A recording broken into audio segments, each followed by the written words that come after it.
Olá pessoal, esse é o último vídeo que eu vou fazer de correções do segundo bimestre para o oitavo ano, corrigindo agora as atividades de adaptação, que são aquelas para os alunos que têm alguma necessidade especial de aprendizagem, precisa de uma outra forma de abordar o assunto, né, mais simplificado. Então eu tentei fazer nessas atividades aqui textos bem resumidos, só com os termos mais importantes e algumas perguntinhas bem diretas sobre esse assunto, né? Então vamos lá.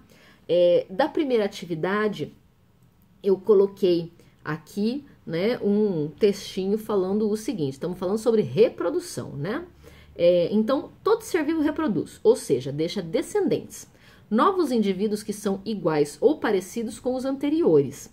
Há dois principais tipos de reprodução: assexuada e sexuada. Hoje vamos estudar a primeira forma. Na reprodução assexuada não há mistura de genes. O que é o gene, né? É o código que diz quais são as características do organismo. Então é o código que fala como que aquele organismo é. Um organismo sozinho deixa, na reprodução assexuada, né? Um organismo sozinho deixa descendentes que são cópias idênticas dele, são clones. Acontece em bactérias e algumas algas, fungos, plantas, algumas algas, alguns fungos, algumas plantas, alguns animais, né? Mas em bactérias é em todas.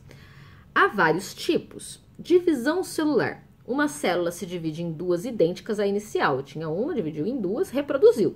Isso acontece com bactérias, com leveduras, que é um tipo de fungo, com amebas, que é um micro-organismo lá também, né? De uma célulazinha só. O brotamento, aparecem brotos no corpo do adulto que podem se separar deles, né? Brotinhos, então vai crescendo um pedacinho, né? Que pode ou não separar dele.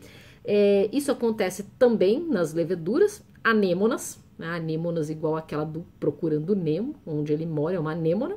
E em plantas, né? A gente faz muda de planta, porque planta tem broto, né? Pode fazer um broto aí, brotamento.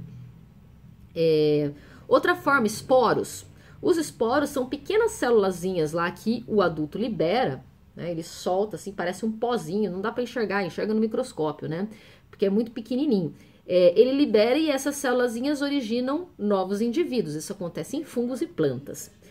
E partenogênese, que palavrão, né? Partenogênese é quando uma célula reprodutiva feminina, um óvulo, né, ele acaba se desenvolvendo sozinho. Por exemplo, em zangões, né, em abelha, o que acontece? A abelha rainha, tem a abelha rainha e tem o zangão, que é o macho.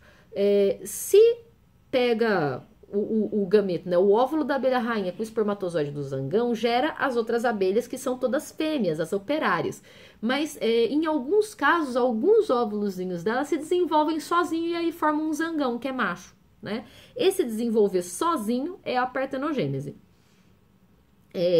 Continuando aqui, né, as plantas possuem diversas formas de se reproduzir. Na forma assexuada, podem formar esporos ou sofrer brotamento graças às gemas. O que são as gemas?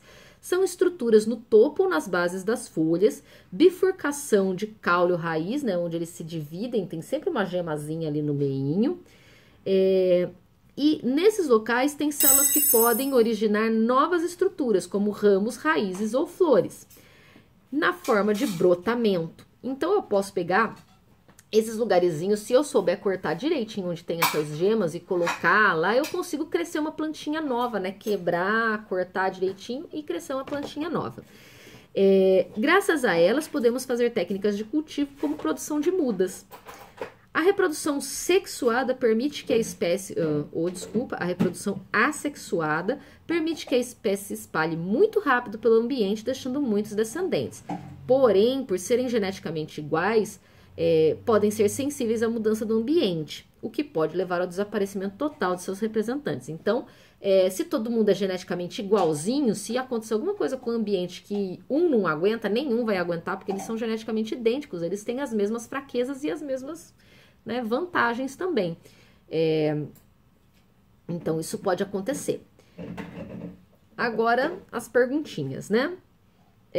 Eu contei algumas historinhas nas perguntinhas para ver se vocês descobrem qual tipo de reprodução que é dessas que eu contei aqui no texto.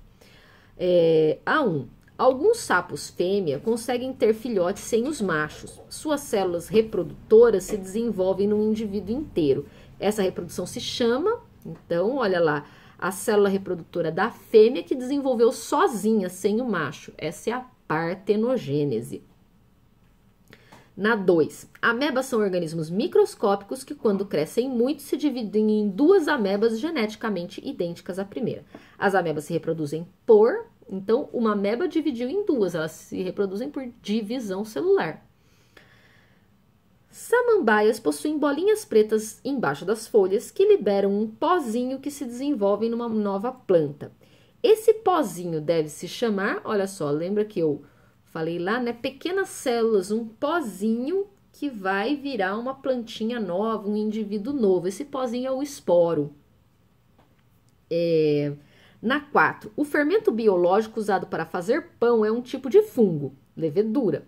Como você acha que os produtores criam esses organismos para vender? Eu dei lá nos exemplos, né, as leveduras, né, que são fungos, tá lá aonde que elas se dividem, né? Como será que os produtores criam para vender? Eles criam, então, onde que tá as leveduras? Eles criam por divisão celular e por brotamento, é onde as leveduras aparecem.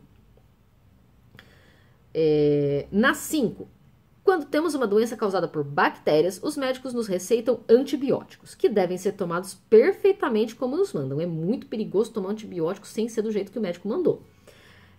Esses remédios precisam matar as bactérias mais rápido do que elas se reproduzem. Por que você acha que elas se espalham tão rápido em nosso corpo?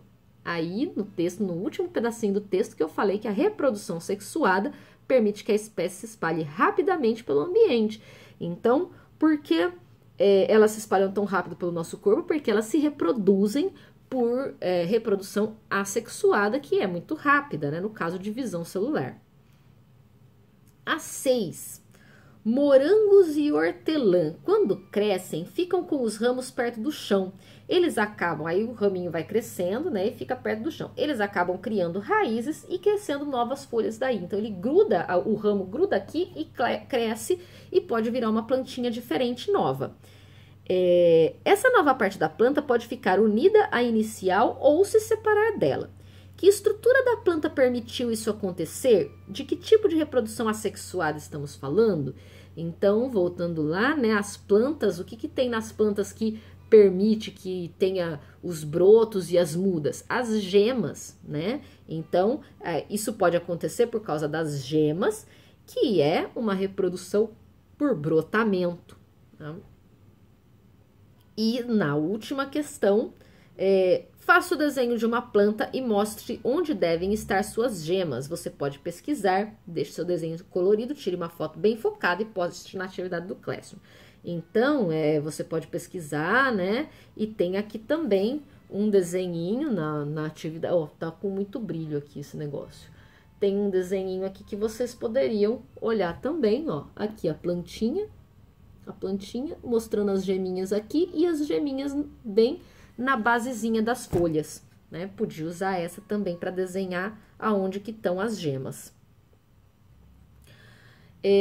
Vamos para segunda atividade, então. Essa foi a primeira. Vamos para a segunda atividade aqui, que era sobre reprodução sexuada, né? Falamos da assexuada, agora vamos falar da sexuada. Então, na sexuada, eu coloquei lá o textinho dizendo que nesta aula veremos a reprodução sexuada. Células reprodutivas, gametas, e eu coloquei tudo assim, né, com a letrinha mais escura, aqui mais escura, os termos que vocês têm que gravar. Então, as células reprodutivas se chamam gametas. Células reprodutivas de dois indivíduos se unem, originando um indivíduo novo, único, né? E que mistura características dos dois antepassados. Nos animais, essas células são o óvulo na feminina e o espermatozoide na masculina. A união deles se chama fecundação e pode acontecer de dois jeitos. Fecundação externa. Os gametas se encontram fora do corpo da fêmea, no ambiente, e é sempre na água, nesse caso, né?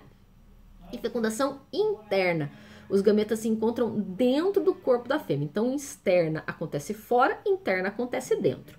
Nas plantas, a fecundação acontece na água em plantas mais simples, como musgos e samambaia, e em estróbilos, né, as pinhas dos pinheiros, né, lá também acontece fecundação, e nas flores, em toda a planta que tem flor, a fecundação acontece na flor. Depois da fecundação, o novo indivíduo começa a se formar. E quando se formam, se chama embrião. Aquele indivíduo que está formando é o embrião. Nos animais, ele pode se desenvolver de 3 formas. Ovíparo é aquele que bota ovo. Ovíparo forma ovo. Ovovivíparo, ele começa no ovo, mas ainda o ovo fica na barriga da mãe e ele sai do ovo ainda na barriga da mãe. E os vivíparos não têm ovo. Aí o embrião vai direto lá na barriga da mãe o tempo todo lá, até nascer. E, né, aí, de novo, vou falar das plantas, né, porque isso está falando de animal. Em plantas, o embrião se desenvolve na planta em musgos e samambaias. Então, em musgo e samambaia, o embriãozinho se desenvolve ali na planta mesmo. Em pinheiros e nas plantas com flores, o embrião se desenvolve na semente. A semente tem os nutrientes para o embrião crescer, assim como o ovo. Quando nascem, os animais podem se desenvolver de diferentes formas. Depois que nasceu, como é que ele vai desenvolver? Desenvolvimento direto, quando ele já nasce com aparência de adulto, só falta crescer. E aí tem o desenvolvimento indireto, que aí tá faltando alguma coisa, ele tá diferente do adulto. A metamorfose incompleta é quando ele nasce parecido com o adulto, mas ganha alguma estrutura que ele não tinha antes. Por exemplo, as baratas nascem sem asas, ela precisa ganhar asa depois. Então, é metamorfose incompleta, né? Ela é parecida com o adulto. A metamorfose completa, ele é totalmente diferente do adulto, né? E aí ele passa por uma fase de transformação antes de se tornar o adulto. Então, a lagarta, né? A lagarta, aí ela fecha no casulinho, né? E depois que ela vira borboleta. A lagarta é totalmente diferente da borboleta, ela teve que passar por essa metamorfose completa, que é a transformação dela em borboleta. As perguntinhas, né? Eu tenho aqui,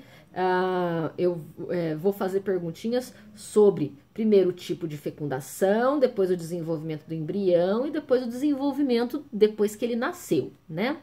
Então, em cada caso, qual o tipo de fecundação? Quando os peixes liberam óvulos e espermatozoides na água. Na água é fora do corpo, então é externa. Na B, o pólen entra na flor para fecundar o óvulo lá dentro. Então, se é dentro, é interna. Os gametas de musgos e samambaias se encontram na água. Então, se é na água, é fora, é externa. Ó, tô falando de planta e bicho também, hein? Os animais terrestres colocam os espermatozoides dentro do corpo da fêmea. Então, dentro é interna, né? Fecundação interna. Na 2, né? Diga em cada caso qual o tipo de desenvolvimento do embrião em animais. Agora eu tô falando só de animal. Qual o tipo de desenvolvimento de embrião? Em algumas espécies de cobras, os filhotes saem do ovo e continuam na barriga da mãe até terminar o desenvolvimento. Então, se o ovo estava lá dentro da barriga da mãe, ele é ovo-vivíparo, né? É uma mistura do ovíparo com o vivíparo. Ovo-vivíparo, né? Humanos se desenvolvem dentro do útero da mãe por 9 meses. Então, não tem ovo, vivíparo. As galinhas, como são aves, se desenvolvem dentro de um ovo, onde tem todos os nutrientes para nutri-los. Então, se tem ovo, ovíparo. Após óvulos e espermatozoides de peixe se encontrarem na água, os embriões ficam em ovinhos pequenos, sem cascas e moles, em algum lugar do ambiente. Bom, os ovinhos dos peixes são bem diferentes dos ovos de galinha, de lagarto, né? Que são ovos de casca dura. Os ovos de peixe são molinhos, mas ainda é ovo, então é ovíparo, tá? Se é ovíparo, não interessa que tipo de ovo é ovo. Ovo é ovo, acabou, né? Questão número 3. Diga em cada caso qual o tipo de desenvolvimento desses animais após nascer, né? Depois que eles nascem. Na A, quando sai do ovo, as moscas são larvas, a gente chama de bigato, né? Depois de comer bastante, elas viram pequenas pupas parecido com o casulinho de borboleta, e por fim se transformam em moscas adultas. Então eu tenho uma larva totalmente diferente que precisa passar por uma transformação para virar mosca. Então é lá a metamorfose completa, né? Na B, nós humanos já nascemos com nossa forma praticamente pronta e só crescemos. Nasceu né, no formato do adulto, só cresceu, desenvolvimento direto. Girinos são filhotes de sapos, rãs ou pererecas. Eles são totalmente diferentes do adulto e vão se modificando até chegar em sua forma adulta. Então, totalmente diferente do adulto. Então, metamorfose completa nos sapos, rãs e pererecas, né? Sapo, rã e perereca são espécies totalmente diferentes, tá? Não é um macho da outro, o outro é fêmea, não. É espécie diferente. Tem sapo macho, sapo fêmea, rã macho, rã fêmea, perereca macho, perereca fêmea, tá? E a última.